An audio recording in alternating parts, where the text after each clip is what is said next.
So you don't meditate to develop a calm mind. How can you meditate if your mind is full of hatred and jealousy and negativity towards people? How can you meditate? You can't. So you've got to get your mind calm first. And with this calm mind, you meditate. And when you're deep in meditation, you stop the chant.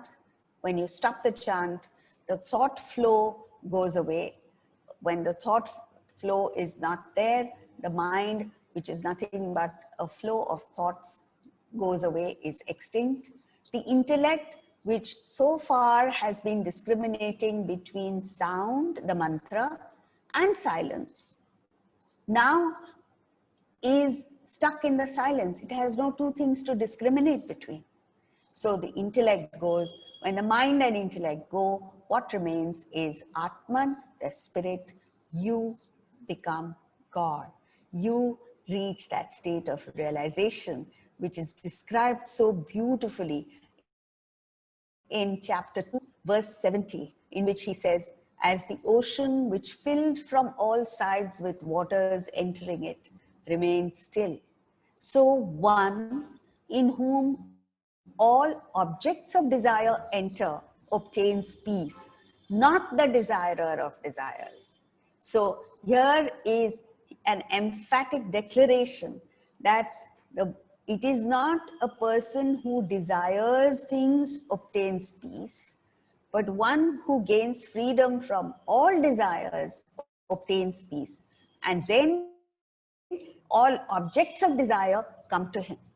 So this again we'll look into in greater detail, but this is the state where a river enters the ocean. The river loses its individuality, but embraces the totality. On the surface of the ocean, when a wave is born, the wave goes through birth, and then it has to become bigger and bigger. It swallows up all the other waves, and when it is really big, it comes crashing down. The wave is destroyed. If the wave, if that little body of water identifies with the wave, it goes through the traumatic changes of birth, growth, and then finally death. But right through, even as the wave is formed, if it identifies with the ocean, then what has happened? Nothing has happened. As far as the ocean is concerned, nothing has happened. The only change is in nama rupa, in name and form.